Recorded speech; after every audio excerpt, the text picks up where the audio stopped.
Assalamualaikum warahmatullahi wabarakatuh. Halo semuanya, perkenalkan nama saya Nesa Rahmawati dengan NIM 2288250029.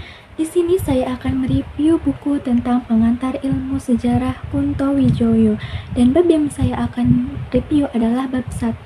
Kata sejarah dalam sejarah nasional merujuk pada sejarah subjektif itu. Sejarah itu bukan mitos. Bahasa Yunani mitos berarti dongeng.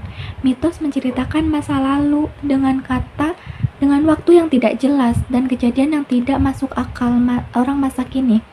Mitos biasanya dimulai dengan kata yang punya cerita atau kata sibul hikayat. Dalam mitos tidak ada penjelasan tentang kapan peristiwa terjadi, sedangkan dalam sejarah semua peristiwa secara persis diceritakan kapan terjadi. Sejarah berbicara tentang manusia, maka yang dibicarakan ialah orang tertentu yang mempunyai tempat dan waktu serta terlibat dalam kejadian. Orang sering membedakan antara ilmu alam dengan ilmu manusia.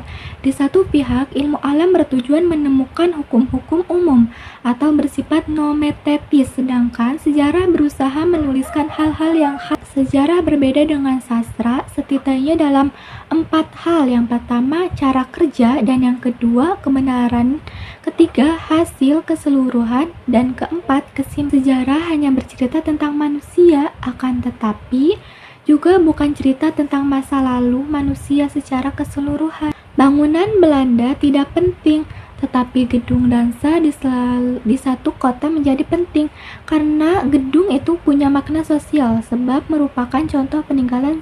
Sejarah membicarakan masyarakat dari segi waktu. Jadi sejarah ialah ilmu tentang waktu. Sejarah adalah rekonstruksi masa lalu. Jangan dibayangkan bahwa membangun kembali masa lalu itu untuk kepentingan masa lalu sendiri. Sejarah itu ilmu yang fokusnya mempelajari kejadian-kejadian yang sudah terjadi di masa lalu.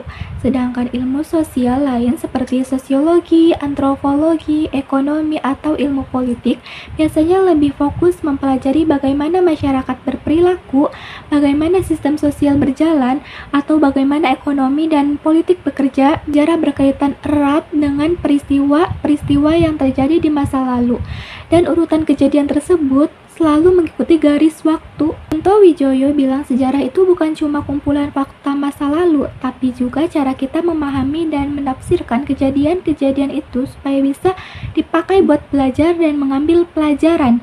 Di zaman digital, informasi dalam data tentang masa lalu bisa diakses dengan sangat mudah lewat internet, media sosial, dan berbagai platform digital lainnya. Di sini saya akan memilih peristiwa Proklamasi Kemerdekaan Indonesia 17 Agustus 1945 karena peristiwa Proklamasi Kemerdekaan Indonesia memenuhi ciri-ciri sejarah menurut Kunto Wijoyo. Karena bukan hanya fakta masa lalu, tapi juga peristiwa yang bermakna, bisa ditafsirkan dan relevan. Kesimpulannya yaitu sejarah bukan hanya cerita masa lalu, tapi sumber pelajaran berharga yang membantu kita memahami siapa kita dan bagaimana membangun masa depan. Mari kita jaga dan hargai sejarah dengan mempelajarinya dengan serius, menghormati perjuangan para pendahulu, dan menerapkan nilai-nilai positifnya dalam kehidupan sehari-hari. Dengan begitu, kita bisa menjadi generasi yang bijak dan bertanggung jawab untuk masa depan Indonesia.